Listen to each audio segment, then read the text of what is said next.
לסוד החיים הטובים, ועכשיו אומרים שלום לדוקטור גדי ודנאי. שלום, שלום. אתה דוקטור לרפואת שיניים, וגם דוקטור לרפואה באופן כללי. אכן, כן. נכון. ואנחנו פה כדי לדבר בעצם על מערכת יחסים שיש בין אנשים שבאים לקבל טיפול שיניים לבין הרופא שלהם. אכן, בדרך כלל מציגים, אני עוקב אחרי תוכניות מעין זה, ובדרך כלל עמיתיי מציגים כל מיני חידושים ברפואת השיניים, אבל הנושא שאני הולך לדבר עליו הוא לא כל כך סקסי, וגם משתדלים לא להימנע מלדבר עליו.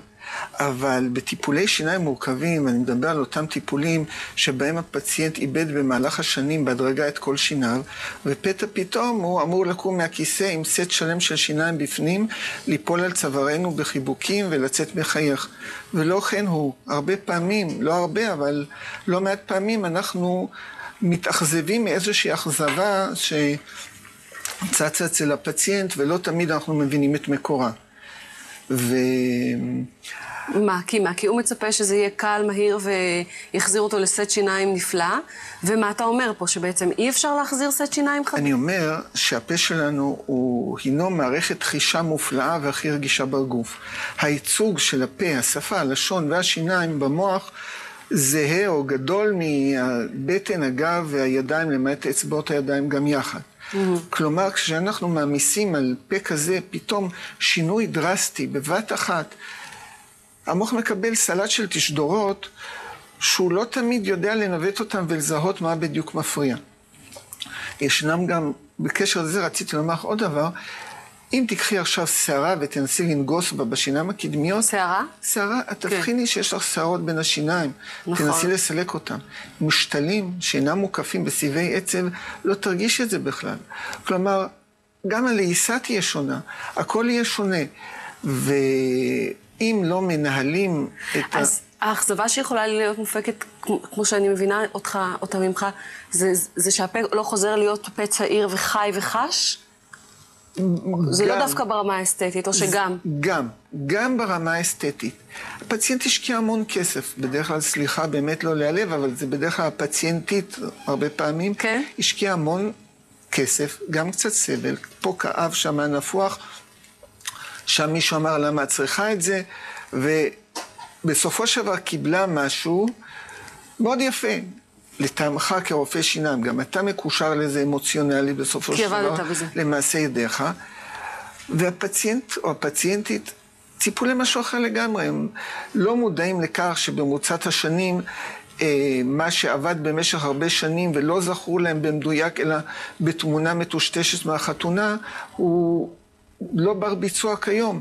השפתיים בינתיים שינו עמדה, כוח הכובד קצת הפיל לנו את השפה, וגם השתלים ששמת, אתה לא יכול לדייק בדיוק, למקים אותם במקום ששורשי השיניים היו, ולכן התוצאה הסופית תהיה יפה ככל שתהיה, היא תהיה שונה. לא כמו המקור. והשכנה תמיד תאמר שאצל הרופא שלה ואצלה זה היה 100%. אז מה אתה מציע?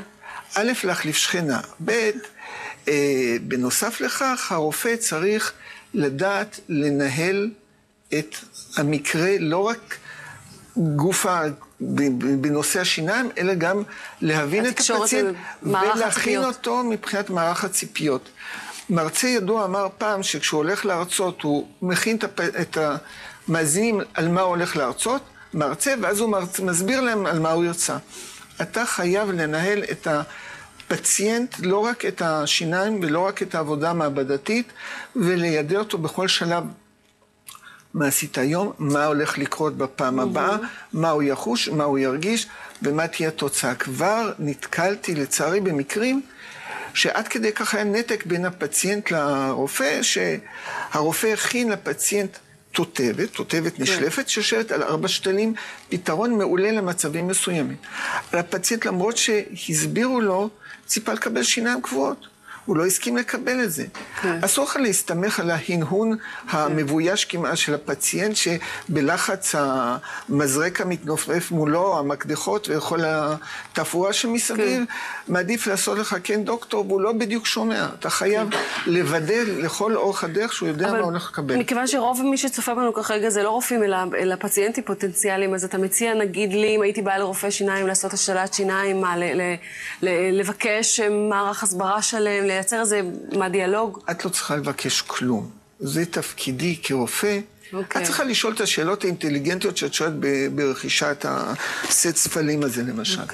אבל אני כרופא צריך, א', לעמוד לצידך מלכתחילה, לצפות את הבעיות שיהיו, ויש יתרון למצבים בהם אם אני אעבוד במסגרת שיש לי מערך עורף רפואי שיגבה אותי, מכיוון ולפעמים כדאי שאפשר יהיה לעשות בשלבים שונים, אפילו באמצע הדרך איזשהו קונסיליום, שישב מומחה לכירורגיית פה ולסת, רופא חניכיים. כדי שזה יהיה... כדי שנוכל לצפות בעיות. הכל יהיה מדובר אפילו צריך להיות...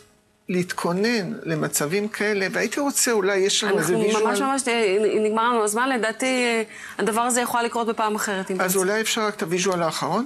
את התמונה האחרונה. כן. אנחנו פשוט נגמר לנו לחלוטין הזמן, דוקטור גדי וזני, אתה מוזמן לבוא אליי בפעם נוספת. תודה. תודה רבה לך.